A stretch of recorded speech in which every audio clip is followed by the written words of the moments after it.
The copy I've got here was taken from a beta tape. So the quality of the video is sketchy, while the quality of the audio is even worse. Nonetheless, despite these deficiencies, I hope you will agree that this little cinematic gem speaks for itself. Let me share my screen.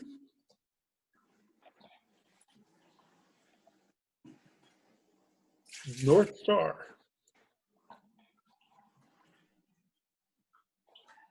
Well, let me. Psycho.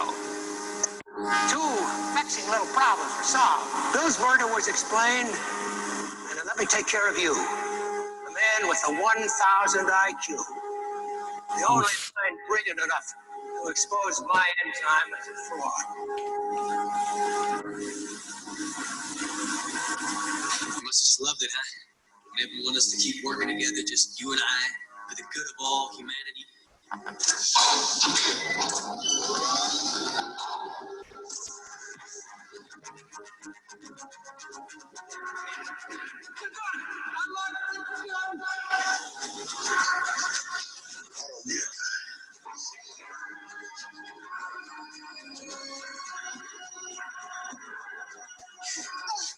told you to get out of here. Yeah, well, hanging around you has changed my way. Thank you. Come on, let's go.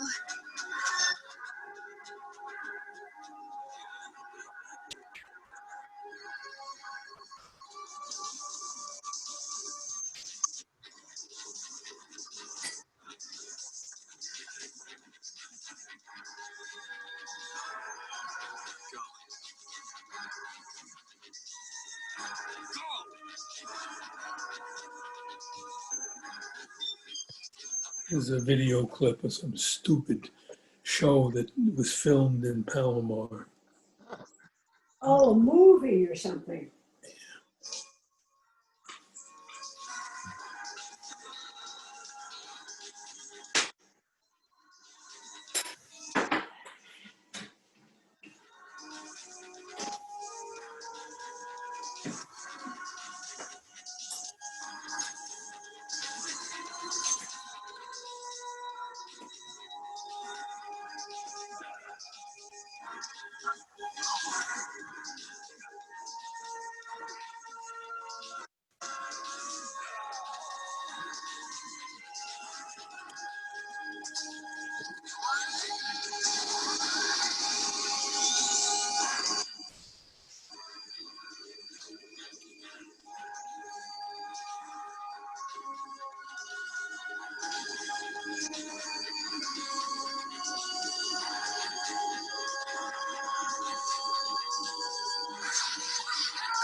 Well, if you think this is kind of cheesy and crummy, wait till you see some of the clips I'm going to show.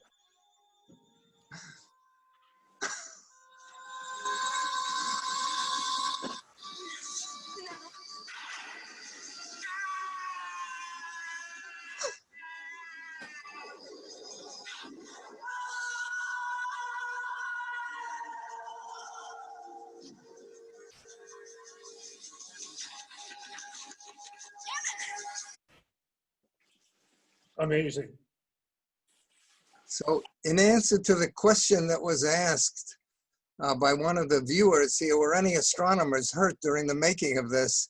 we believe that it was a dummy that was actually thrown off the ladder at the end. Okay, Steve, is it time to rock and roll? Michael, I'm going to bring up my my presentation. And are we on screen sharing? got to share your screen.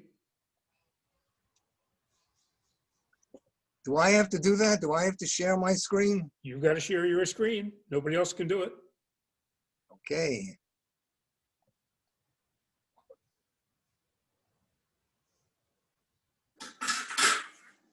Is that on now, Steve? Yes.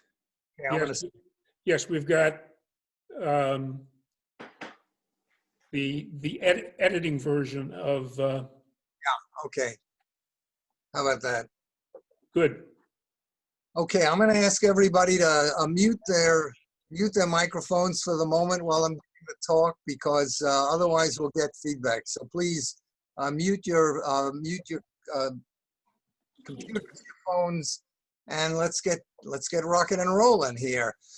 I'm Mike Burton. For those of you who don't know me, many of you do. I'm one of the docents up at Palomar Observatory, and all of us who are docents at the observatory, we love doing this. We love telling the visitors about this beautiful dome that houses the Hale telescope.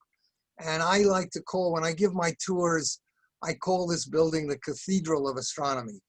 You know, the great cathedrals of Europe were built with towering architecture to draw people's eyes skyward and to have them think about the big questions. And I think that Palomar Observatory fills that role.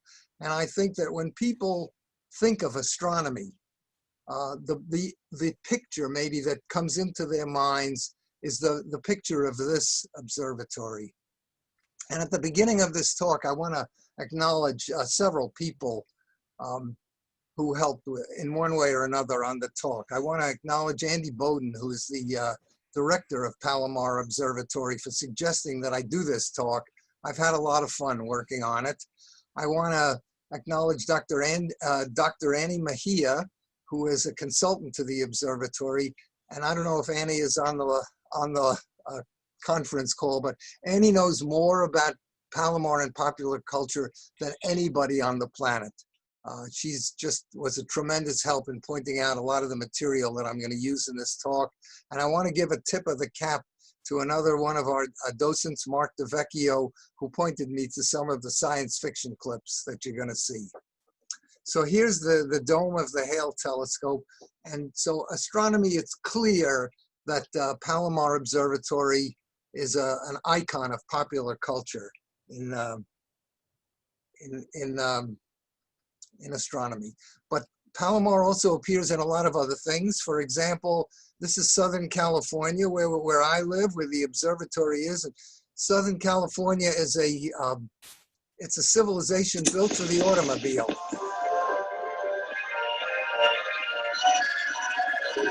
You are about to know the thrill of seeing that which has never been seen before. You are about to enter a beautiful, exciting, wonderful new world, the world of 1960. For the first time in history, you'll see not one, not two, but three completely new kinds of Ford cars for 1960. A wonderful new world of Fords.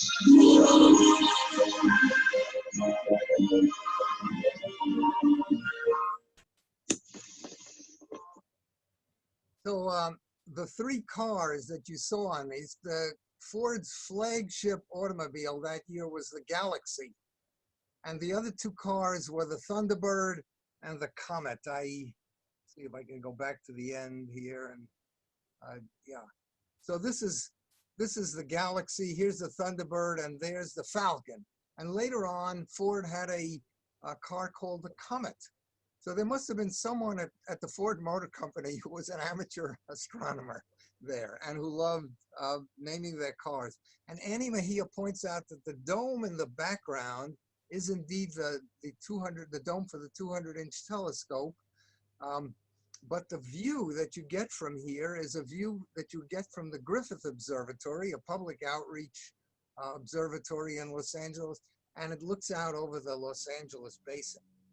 So this is California car culture. And if you wanted to show people that you had visited Palomar Observatory, you could get a decal to stick on the bumper of your car. You could get that at the gift shop in the observatory. I don't think we sell this anymore. So what else could be more iconic in popular culture than the Rose Parade? Here's a Caltech float in the 1950 Rose Parade. Palomar Observatory started, or the Hale telescope started doing science observations in 1949, and Caltech wanted to show off its new toy.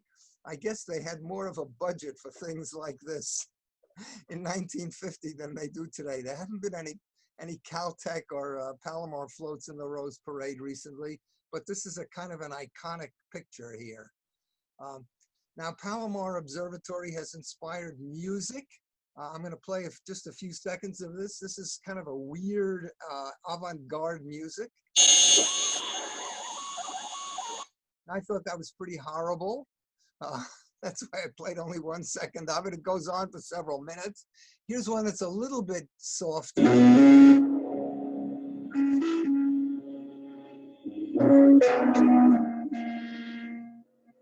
But that's also pretty weird.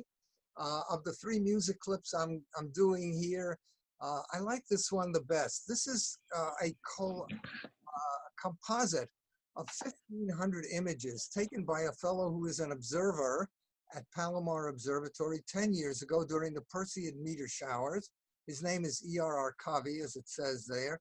And he has on his website, if you will look him up and you look at his website, which I know many of you will do, he's got an image. He's got, I think, maybe this image of Palomar Observatory on his website. And here's I'm going to play part of what he did here for this. And the music is from Cirque du Soleil.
So that was the Milky Way kind of rolling majestically over the dome of the 200-inch telescope. And, again, you know, Palomar Observatory is in Southern California. What could be more pop culture than Hollywood?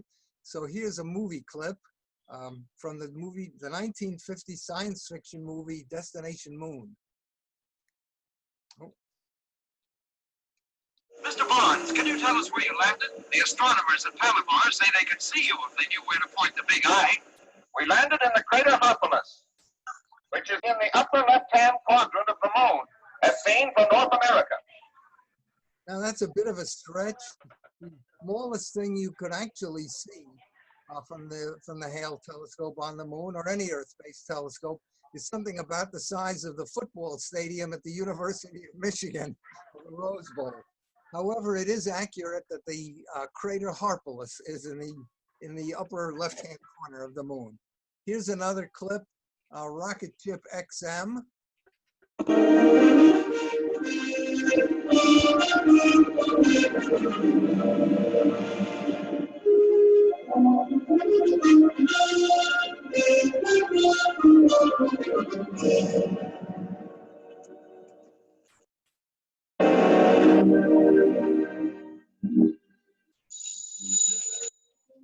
Hello? Yes? It's Dr. Hurley at Mount Palomar. Yes, Dr. Hurley? Yes? We located the RXM's position at 7:16 this morning. Since then, there has been very little change. Apparently, their velocity was far lower than we anticipated. Are you sure, Doctor? Thank you.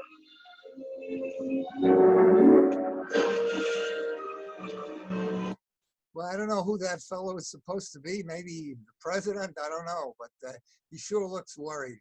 Now, here's another movie, When Worlds Collide. There was a movie theater in my neighborhood in the Bronx that showed kind of cheesy second-rate movies, and I remember seeing When Worlds Collide in that movie theater. So here's a clip from When Worlds Collide. Observatories dedicated to the study of astronomy often are set in high and remote places, but there is none more remote than Mount Kenna Observatory in this part of South Africa.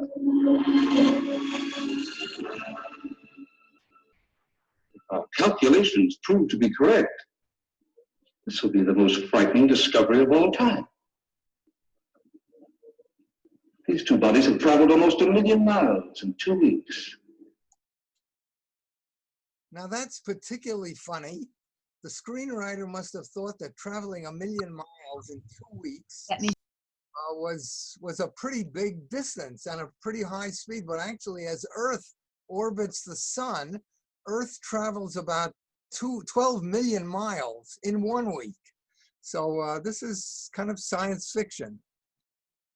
Here's another one, Red Planet Mars.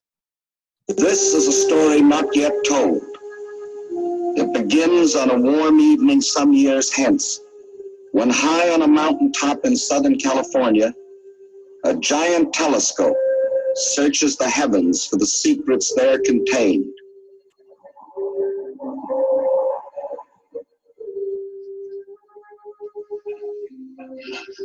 You can't see it with the naked eye. The thermometer shows it clearly. There's no question of the change in altitude. Hello, Chris. Linda. Sorry to have kept you waiting. They certainly tucked you in up here. They wouldn't even let us into the viewing room. They've classified the sky top secret now. That's one of my favorite lines here. I'll bet nobody who's watching this knew that the sky was classified top secret. And that was Peter Graves from the television version of Mission Impossible. Here's another one. And there's something about the movies that just intrigues people. And distinguished scientists like Ira Bowen, who is the observatory director, and a wonderful engineer by the name of Byron Hale, they couldn't resist being in this cheesy movie. Palomar Observatory swung into action, tracking the small meteors with calculated precision.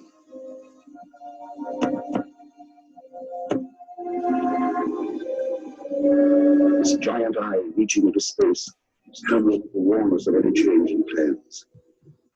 For in the vast depths of the universe, meteors have been traveling for billions of years, but this will be the first time man will be up there to meet them.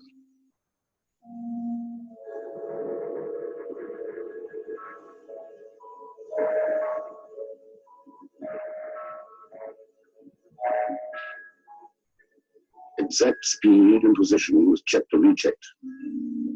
There could be no mistake for man's rendezvous with the stars. So this is science fiction in the 1950s, but in our time, we've had spacecrafts that have orbited asteroids, that have captured dust from the tails of comets. So these movies in a way were prescient. Here's another one. This is, I don't know, this is, caution is advised in viewing this. There's a robot here that's stealing Earth's energy, and watch out for him.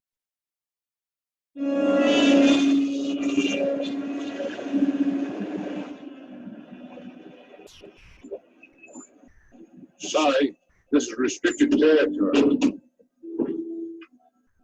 I seem to be lost. I wonder, where do you want to go? I left Phoenix, made a side trip to Louisville City, got off on this road. Haven't seen a sign for 40 miles. Right here's where you made your wrong turn.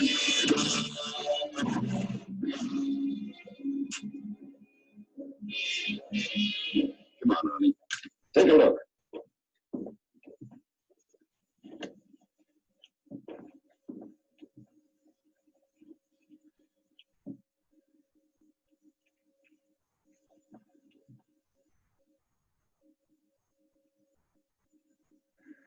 There. Like I always say, after you've seen one asteroid, you've seen them all. So there are two takeaways from this particular film. Is one, don't turn your back on a thuggish robot, and two, if you've seen one asteroid, you've seen them all.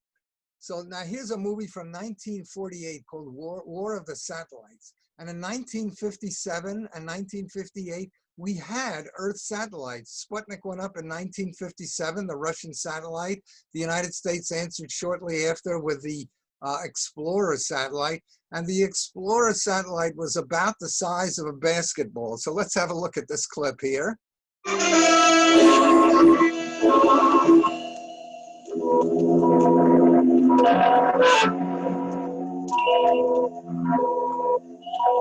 Satellite is approaching the critical area.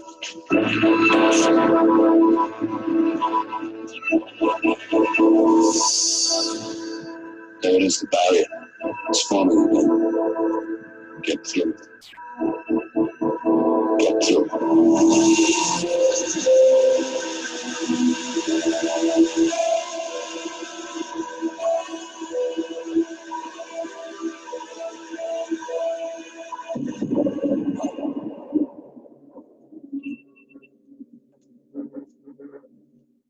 I guess it didn't get through it. Now, cartoons have been a part of pop culture since we've had moving pictures. And in 1939, before Palomar Observatory actually started doing observations, because the first observations at Palomar were done in 1949, here's what cartoonists thought we might be seeing through the Hale telescope, the 200-inch telescope. Atop Palomar Mountain, California, science takes a step forward with its new 200-inch telescope and brings to you through millions of miles of space actual pictures of life on Mars.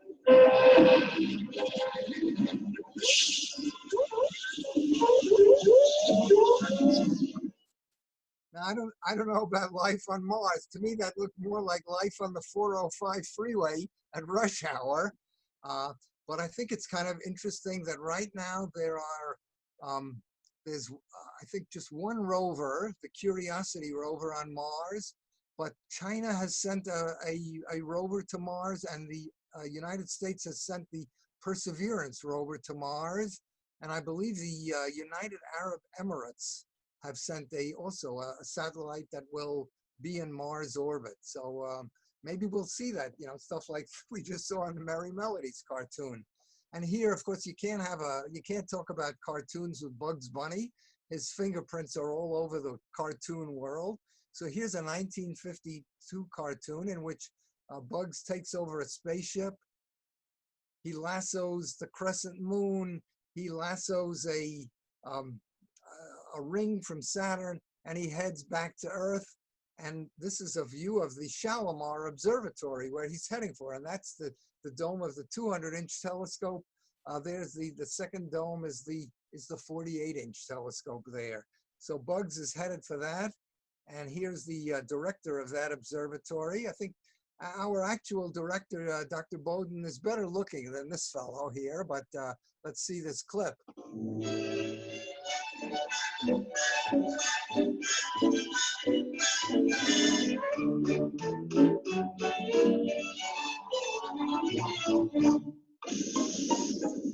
Hey, Doc, do you happen to know anybody that's interested in buying a slightly used flying saucer? It's only got 3 billion miles on it.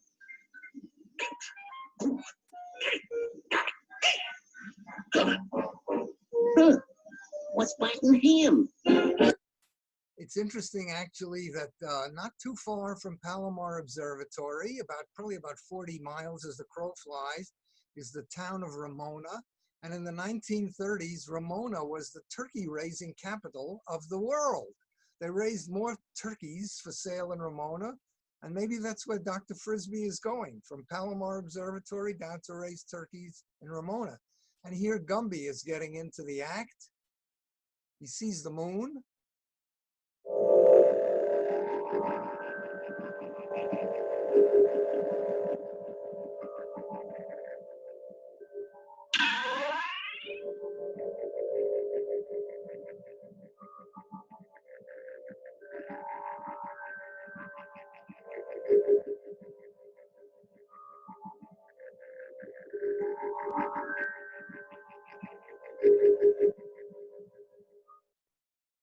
Now, the telescope that Gumby is looking through there was a model telescope that was sold, I think, in the 1950s, and it was very popular as a toy. Our previous public outreach director, Scott Cardell, I don't know if Scott is on the line today here, he found one of these on eBay, and he was so excited that he bought it. I think he bought it actually from his own, not for the observatory's budget. And I thought he was going to go into cardiac arrest. I happened to be there on the day that the package was delivered to him. And I thought he was going to go into cardiac arrest. He was so excited. And, you know, not all cartoons are animated. Here's a still cartoon drawn by a fellow in Brooklyn who used to do science cartoons. And these science cartoons, there's the Hale telescope in the background, have appeared in the American Scientist, Physics Today, and the Wall Street Journal. I didn't know that the Wall Street Journal published cartoons, but apparently they do publish some science cartoons. Here's another one by this fellow, Sid Harris, and I put this in specially for Andy Bowden. You can see that, I'm not sure the date on these cartoons, but you can see that this fellow is the observatory director, and he's working on the problem of where the money comes from to run this place. And our present observatory director, Andy Bowden, is trying to save work on that same problem, figuring out where to get the money to run these places. Okay, here's another cartoon from 1973. The Ultra Beam, where two evil scientists are trying to steal the world's gold, and Superman is going to rely on the help of Palomar Observatory. You know, one of the lines you'll see in this is that at Palomar Observatory, we always like to help our super friends when they need help. So here's Superman on the Ultra Beam. In moments, he clears his head, and suddenly he knows how the problem can be solved.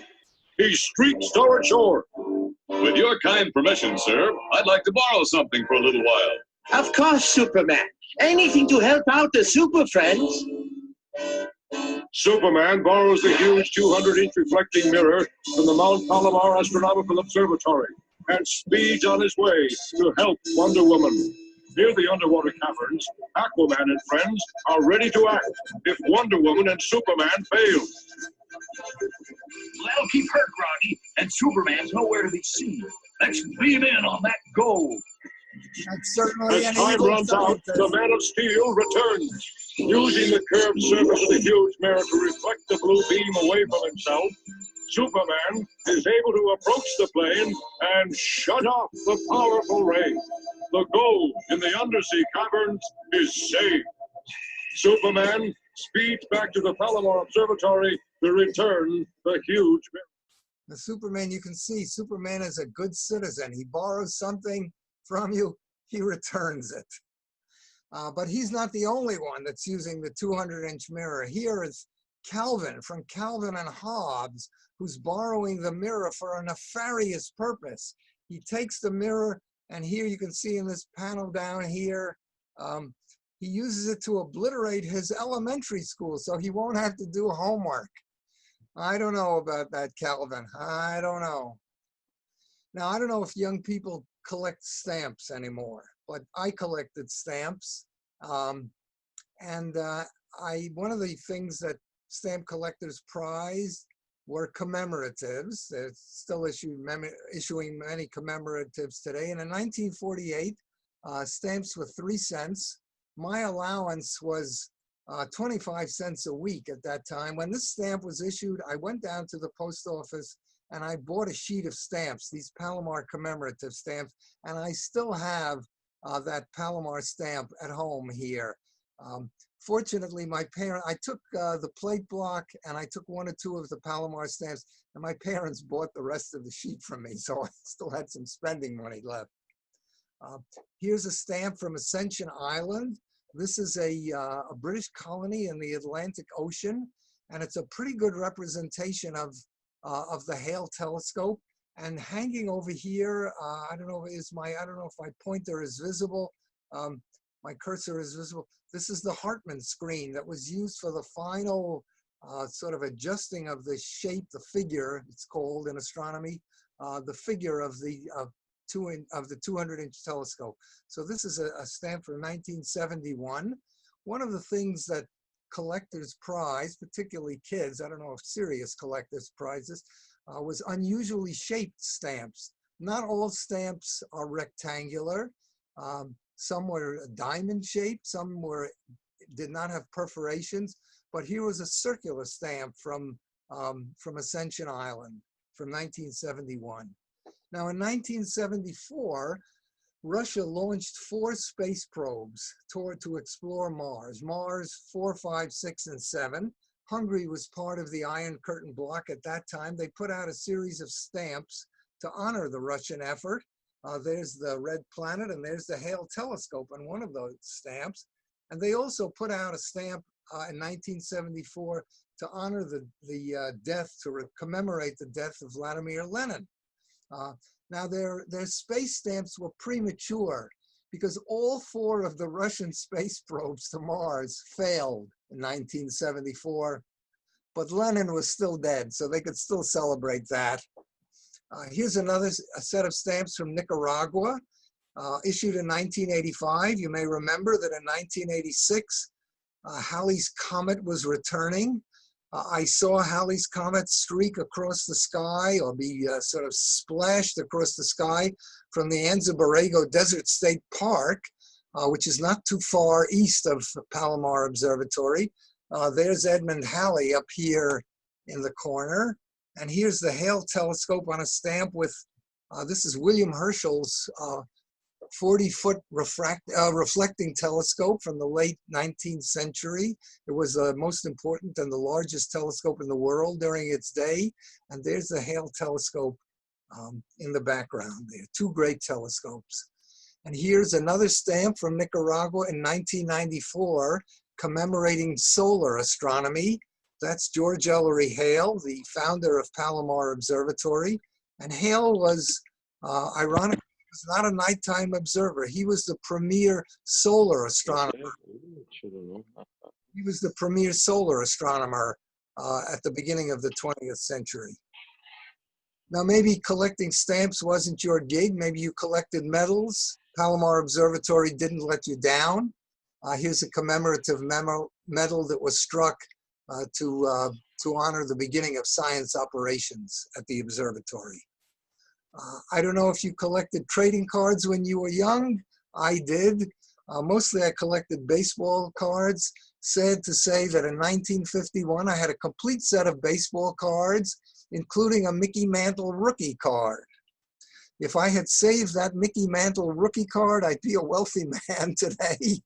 But when I moved out of the house, when I went to college, my mother threw away all my baseball cards, including that card. But here's a set of space trading cards that were issued by the Topps Chewing Gum Company in 1958. And down here is a Palomar Observatory card. Here it is enlarged. And it says that until we land men on the moon, big earthbound telescopes, like the Hale telescope, the 200-inch telescope, are going to be our major source of information about the moon. And then, of course, 11 years later, we began to get firsthand knowledge about the moon. Now, maybe you've got to give someone a gift.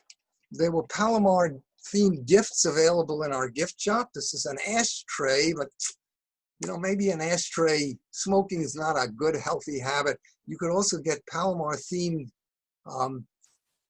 gifts, bookends. Here are some bookends. I don't think we sell those anymore in the gift shop, but we do sell these. And I know that there are at least 2 people on this call who have seen this. This is an acrylic cube with an image of the Hale telescope etched inside it.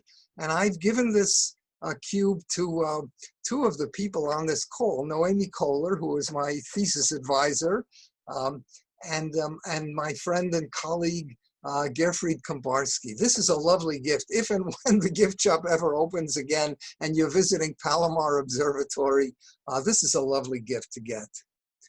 And the telescope has been used to sell everything from Wright aircraft engines to Bond bread, everything in between. Here's an ad for Kodak film.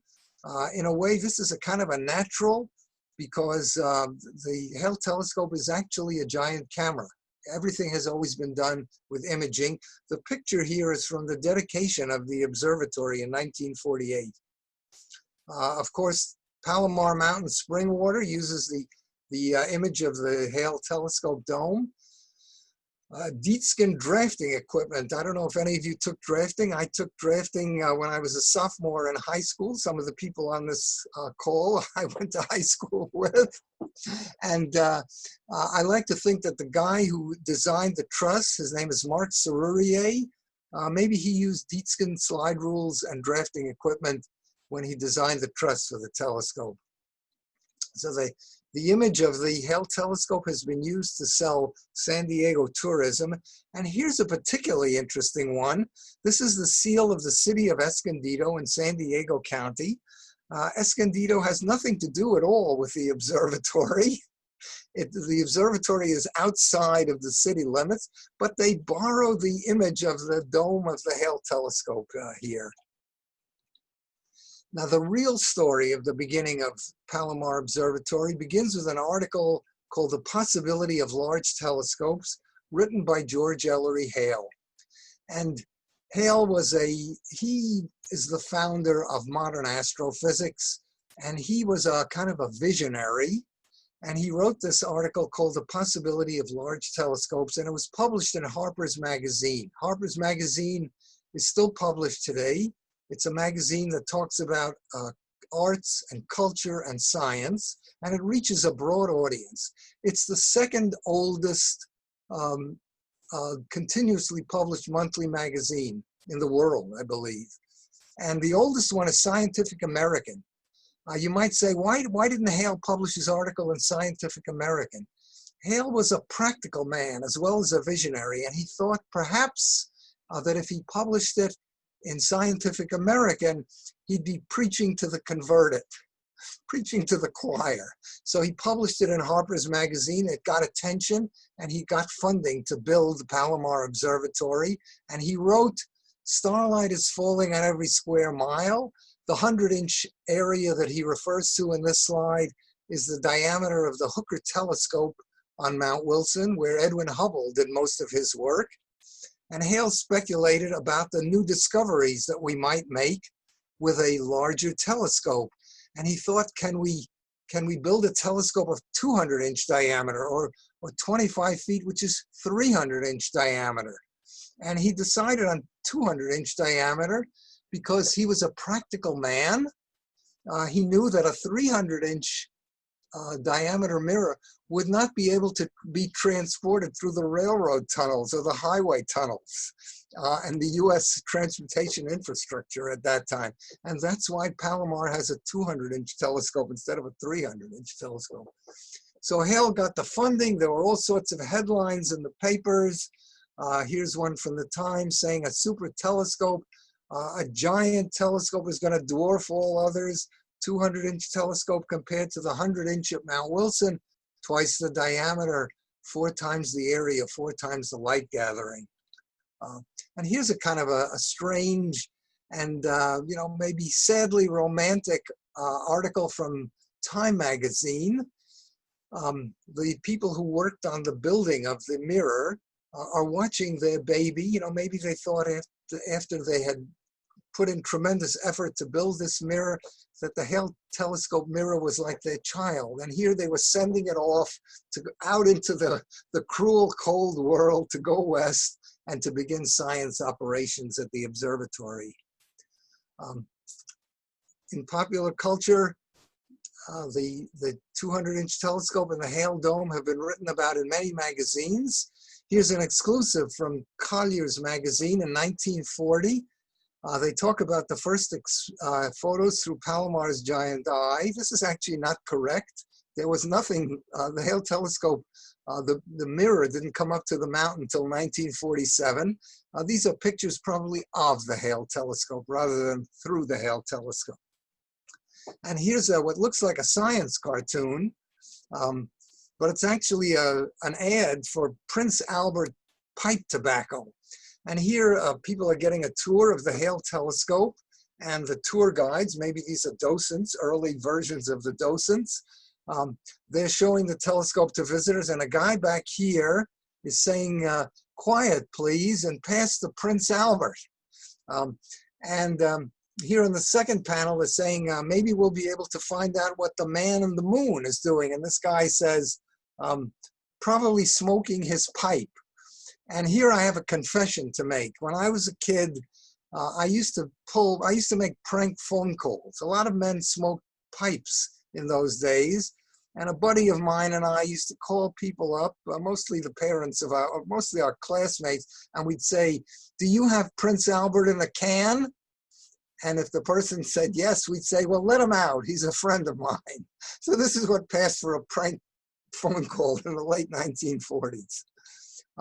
Here in 1966, the Hale telescope and Caltech scientists make the cover of Time magazine. This is Martin Schmidt, who discovered quasars, the most luminous and distant objects known to astronomers at that time, using the Hale telescope. Here are other magazines writing about the 200-inch telescope and Palomar Observatory. Here's Scientific American, Popular Mechanics. Here's Popular Science. And Popular Mechanics is still writing about the Hale telescope and Palomar Observatory. Here's a 2017 article in Popular Mechanics talking about the beginning of the Zwicky Transient Facility research program at the observatory, one of the most important programs at the observatory. So you can get your information about Palomar Observatory in many ways. You can get it from magazines like Scientific American and Popular Mechanics. You can also get it from science comics. Let's see. Here is here's the disc, the honeycomb disc. That is the mirror of the 200-inch telescope. And here's an interesting cartoon. This is something called Treasure Chest. It was a comic book that was published between 1946 and the mid-1950s by the Catholic Church. And it was used for talking about science to students in parochial schools. And they begin with Galileo, who's up here, and they're bringing us right up to date with the Hale telescope. Here is another science cartoon. I'm going to just sort of skip over this one.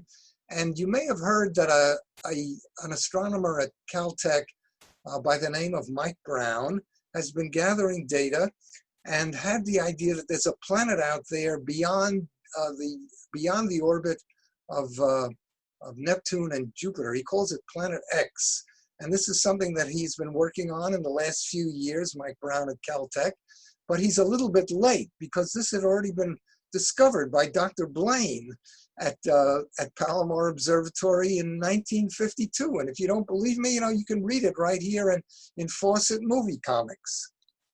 So here's another magazine, another comic book that was published. It was kind of a mixture of fact and fiction. And Palomar Observatory has also been written about in the New York Times. I looked through the Times archives to find articles about Palomar. The first article comes from 1928 when George Ellery Hale had gotten the funding. And here's an article. Here's the very first article that I found. I looked from 1928 to 1952, and I found about 600 articles. There are more articles, but I thought 600 is a nice round number to stop on, and I got tired of doing this. But here are some of the headlines from 1934.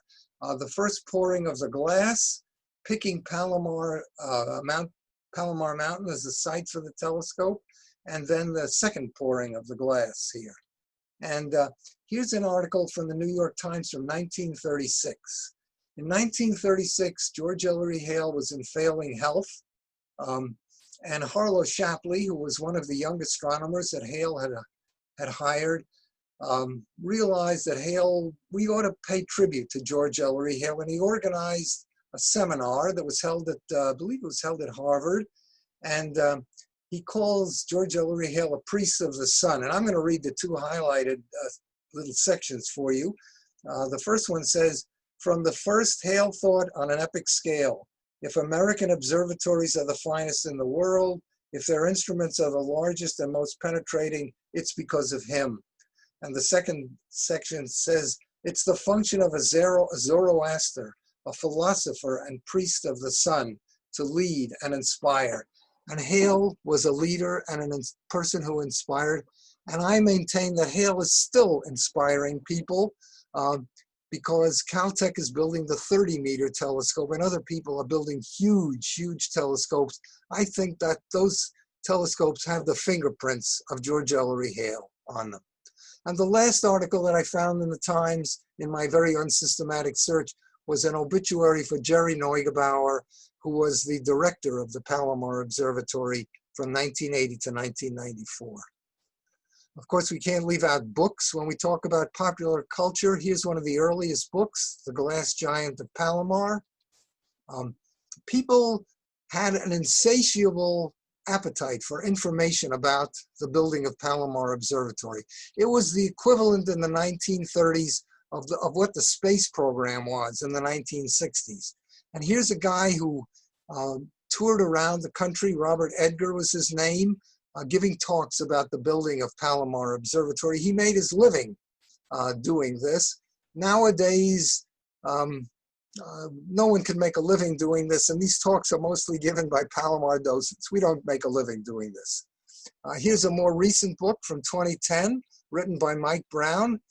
Mike Brown is the discoverer of a trans-Neptunian object called Eris, and he wrote a book. He wrote it mostly for his daughter, who was young at the time, How I Killed Pluto and Why It Had It Coming. And here are a series of other Palomar-themed books. This is Explorer of the Universe about George Ellery Hale on the left, First Light in the center, and The Perfect Machine by Ron Florence. And a couple of years ago at the Palomar Science Meeting, Ron Florence gave a talk about the writing of this book. And the docent cadre at the observatory was kind of very honored to have a picture taken with Ron Florence. Now, cars, I talked about cars by showing you a commercial at the beginning of this talk. Here's a sign that was put up when they were building the observatory in the 1930s. The County of San Diego built the road S6 to facilitate the transport of materials up to the observatory. And they put up these signs, Highway to the Stars signs, and they started in Del Mar, and they all went all the way up to the top of Palomar Mountain. But the public loved these signs so much that they stole them. And after a short time, San Diego County got tired of replacing them. But now they've started putting up a few of them again. Here's one in Valley Center. There's one at the S6, where S6 joins Highway 76, Highway to the Stars. But please don't steal these signs. If you want a Highway to the Stars sign, I think you can get one on a T-shirt in the gift shop, if and when the gift shop ever opens. Now, this is a clip from the David Letterman show, TV. You know what? We can't forget TV when we talk about popular culture. I'm going to play this clip in its entirety because it's funny. Ladies and gentlemen, do me a favor, say hello to our good friend Biff Henderson. Biff.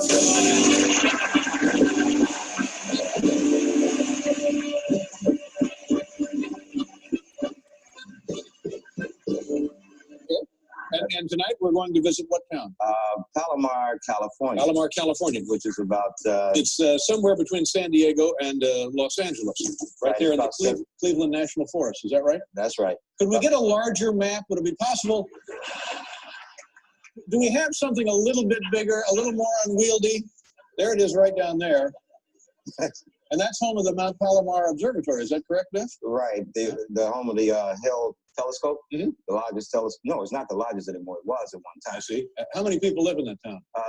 250 people. 250 people is all? 250 people. All right, so it's a tiny town. So, ladies and gentlemen, here you are, another installment in Biff Henderson's America. He's visiting Palomar Mountain, California. Take a look.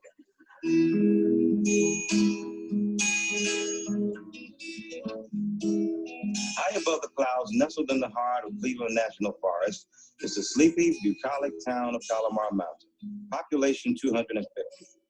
My first stop at the inviting mountain retreat was the Palomar Mountain Lodge. That's where I met a friendly, bearded fellow who is known for his remarkable wood carvings and for his fitting nickname. So tell me, what do people call you around here? Well, I'm pretty well known as Chris the Woodcutter. And what does that nickname mean? Well, my name is Chris, and I am a woodcutter. Fascinating. My next visit was to the Palomar Observatory, home of the Hale telescope, which was the world's largest reflecting telescope until 1976. I had the opportunity to meet with astronomer Aaron Barr. For a smart guy, he didn't get any of my jokes. Be honest now. How often do you use this telescope to spy on chicks? You can't actually. You can only point it out. If the lens in this thing were to break, can you get a replacement at Lens Crafting? I don't think so. The main mirror in here is 200 inches across, so it would cost millions of dollars to replace it if anything ever happened to it. He didn't get the last two, but he's got to get this one. Do you ever brag about the size of your telescope? So when it comes to working with telescopes, bigger telescopes are better because they have more ability to gather light. So yeah, bigger is usually better. Dang. This is Cowboy Dutch Burton. Family has been in Palomar Mountain for 6 generations. What do you think of that? What do you want? Dutch, what do you think of David Letterman? I don't. I'm really not familiar with him. He's took over for Johnny Carson, wasn't he? You know, there's a cool echo in here. How about we shout out the names of some old-time wrestlers? Okay. Jack the Bruiser, Ace Calhoun, the Iron Sheik, Gorilla Monsoon. Palomar Mountain is blessed with many wonderful natural springs.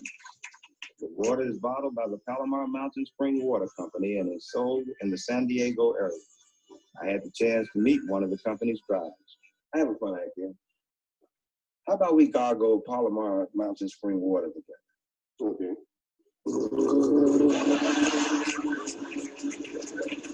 Let's see what everyone else in this town looks like gargle.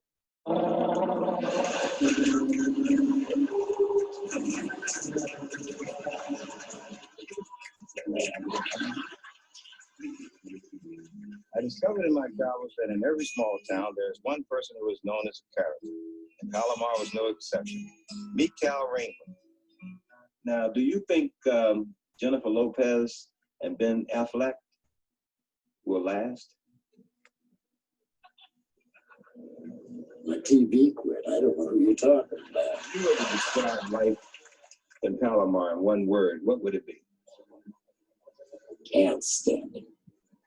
Chrono San Martino, Derek Kowalski.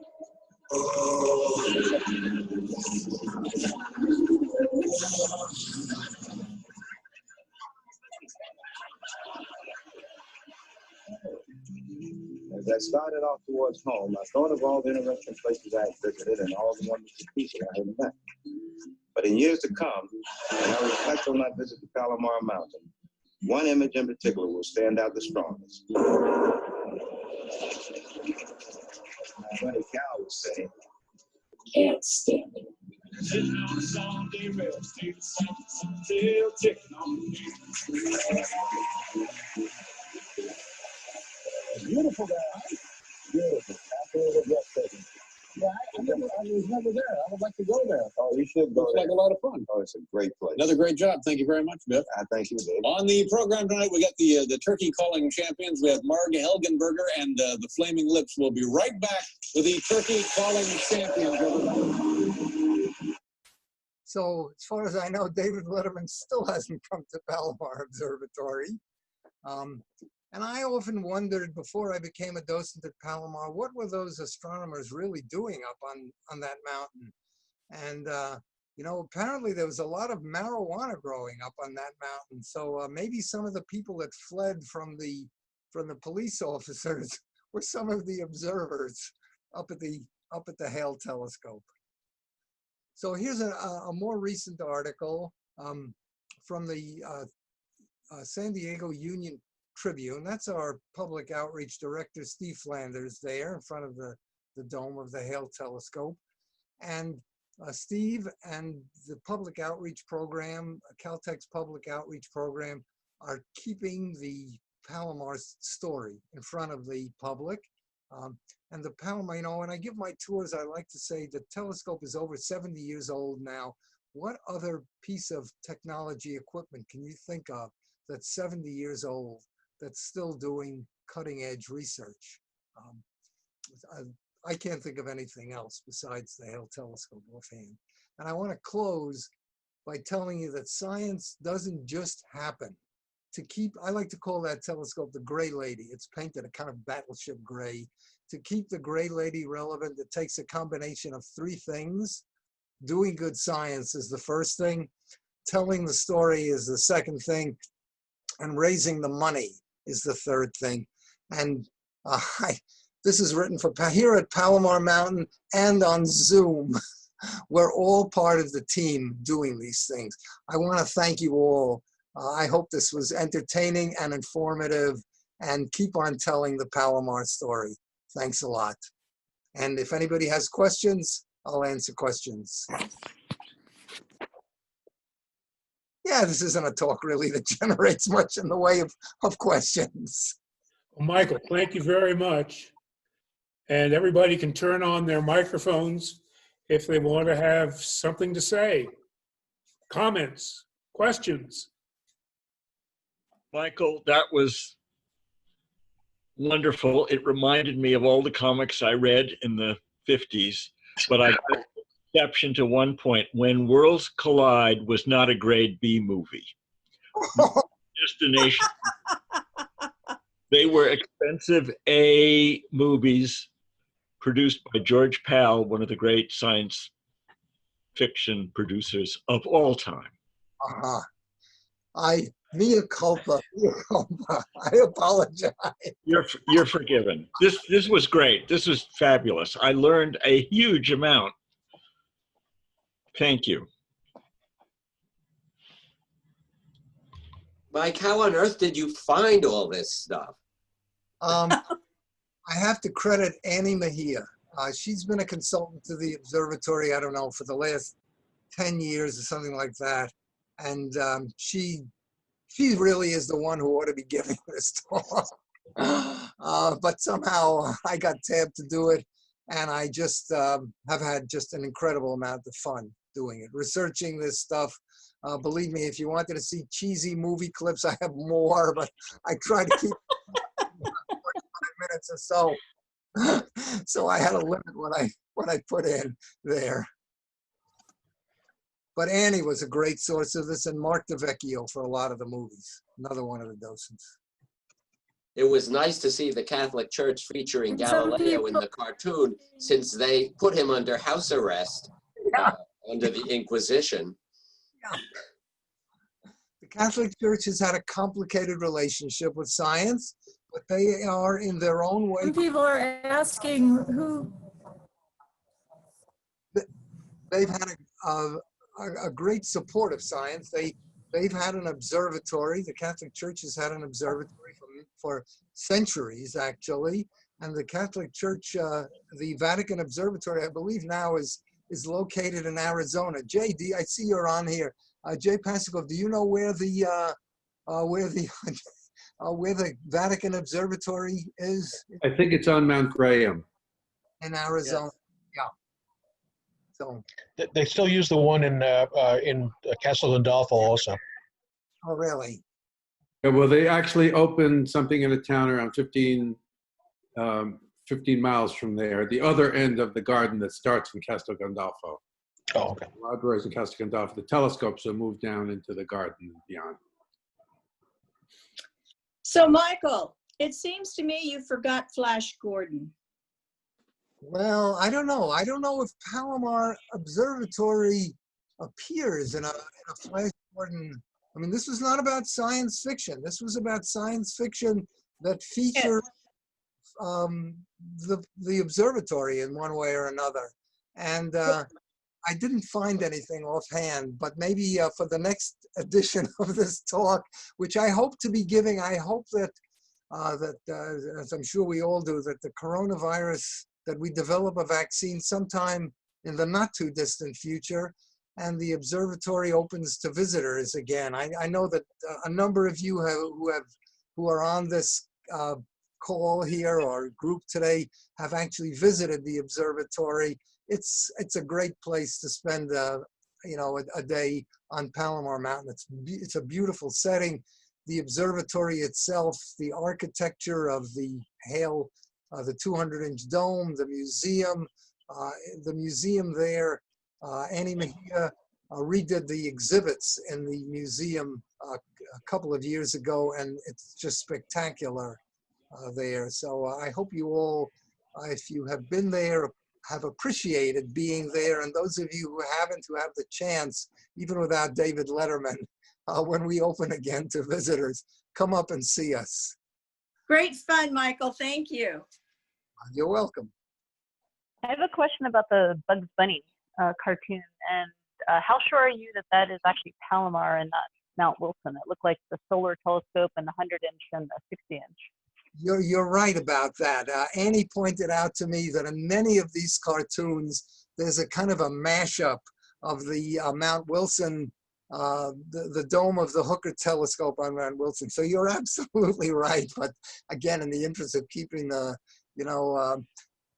my wife is on this call, and she and I have a signal when I'm talking too long, which many of the docents we go like this. Would you take it into the bedroom? Yeah. So I could do It doesn't mean that she's but you don't listen to it, so. It means, Michael, you're talking too much. And Except you don't pay attention anymore since I use it so much. Mea culpa. I see a bunch of chat questions. Let's see what we've got here. Mike, thank you very much for doing this. Really appreciate it. Thank you. Thank you, Michael. That was great. Nice. Great. Thank you. Well done. Thanks. Good job. Are there other comments, questions? I'm sorry. Mike, thanks a lot.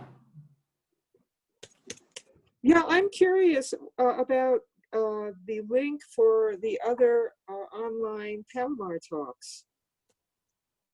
They are mostly short. The first year that we had public tours, I won the dubious award for being the most loquacious docent, which meant I talked longer than anybody else. So my talk, I forgot to turn on my timer. I think probably I went around 50 minutes today. Most of the other talks are about between 30 and 45 minutes, and they're mostly excellent. If you are not, I like to say that anybody who looks up at the star. Jane wants to know how to find them, Michael. What? How to find them. You look at the Palomar website, and I believe there are links there which will allow you to join on these Zoom conferences. Or you go to YouTube and look for the Palomar Observatory YouTube channel, and they're all on there. They're all listed together. We had a talk last weekend, for example, about using the cosmic web. This is the. You don't have to get it. No, but I want to know how. 3 weeks ago about searching for exoplanets. Get away! I can't see it. Analyzing the light from exoplanets to tell us about the atmospheres of those planets and activity. Okay, I'll take one.